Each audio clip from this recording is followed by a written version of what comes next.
And today, by request, taking a look at some of the Shindana Toys action figures. And Shindana was a company that manufactured primarily black oriented action figures, dolls, and pull string talkers in the 1970s, up until they got into a little bit of trouble.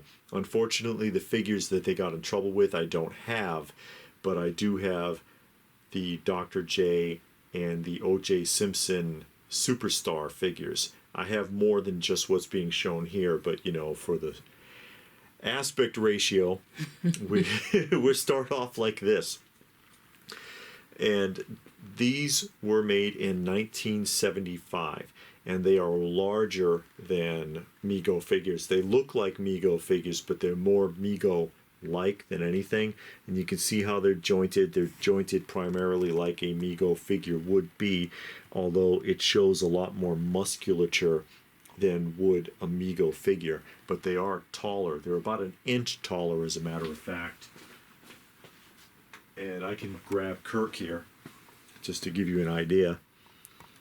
I mean, that's what we're looking at, which would make sense because Dr. J would have been pretty tall in comparison to, say, William Shatner here. So they are over 9 inches tall. Turn the boxes a little bit. Which one? The middle box. Yeah, right there. Okay. Had a little glare on it. And as you can see, they had a set for more than one budget. They had your basic figure, just the Dr. J in the outfit with a basketball, or you could invest in the deluxe set with 23 pieces of equipment, and he comes with like the whole basketball setup and a change of shoes, and he's got a camera for some reason. I guess he used to take pictures, I don't know. And there's other shoes, and there's a basketball, and he's got his track suit and a bunch of things going on here. And what I think is particularly interesting is on the back, they give you information about the character. It tells you here, this is 9.5 inch tall, can be played with all costumes and accessories for 9.5 inch action figures, even though there really weren't very many in that size category, but I guess he would fit it. But here's all your information about Dr. J. And then when you turn this one around, there's all his information plus some stats. Same photo, obviously. The Super Pro set. And of course you have OJ over here, and he has a football and a helmet extra for the O.J. Simpson, the Juice. Orenthal Jones Super Pro. And then on the back of this, of course, some information about O.J. Simpson, who was a very popular character at the time. In addition to this, there was also an Action Wanda. And Action Wanda was a female action figure that was proprietary to Shindana, that was in the same size category, came in a box just like this, and she was an articulated, basically action figure. She wasn't really a doll. And she had like a pink and silver jumpsuit and a parachute, if I remember correctly. Tough to find, but none of these are easy to find, but that one's tough. Also, they had Shade, or was it Secret Agent Slade? Secret Agent Slade, that was a bootleg of Richard Roundtree from Shaft. I don't have that because it's insanely expensive. It's one of the most expensive bootlegs you can find because, of course, Richard Roundtree wasn't too happy about his likeness being used that way, even though they called him Agent Slade. It's not Richard Roundtree at all, we swear, but he wasn't convinced, and so that got Shindana into a lot of trouble.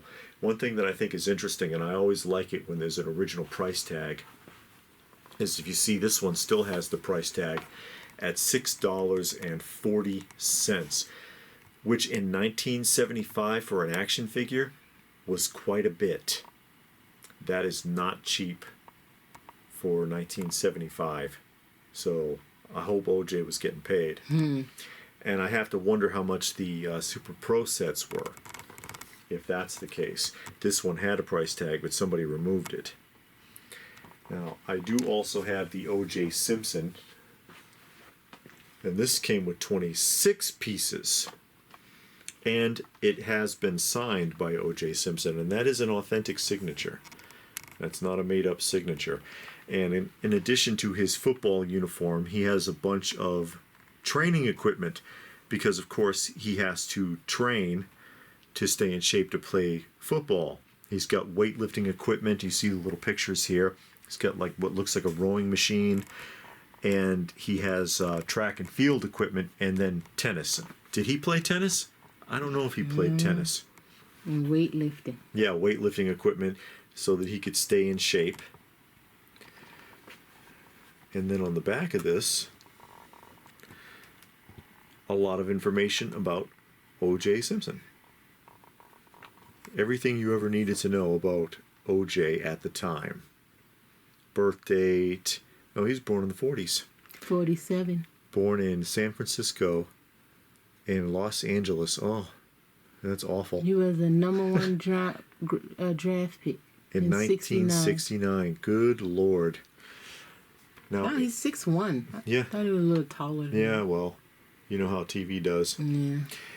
Now, what's interesting about this set in particular is that there is an alternative set to this with a different outfit that is very rare. And what happened, I don't have that one. Unfortunately, I do not have that one. But basically what they did, and it goes to show you some of the corners that companies will cut, they ran out of the football uniforms. These outfits, they ran out. And they were like, we have more OJ figures, we got the boxes, we got no clothes. What are we going to do? Well, what they did was they had extra of the Dr. J stuff left over.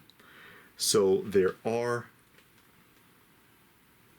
O.J. Simpson Super Pro sets that have O.J. in this outfit and with this clothing.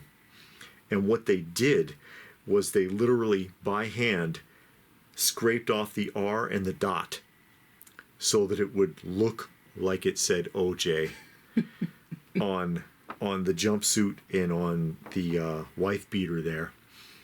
I know the D's close enough to an O. The kids won't notice the difference. So that set's a little harder to find. So again, this is by no means complete as far as Shindana Toys action figures are concerned. But this is what I have. I love it. A real piece of action figure history here.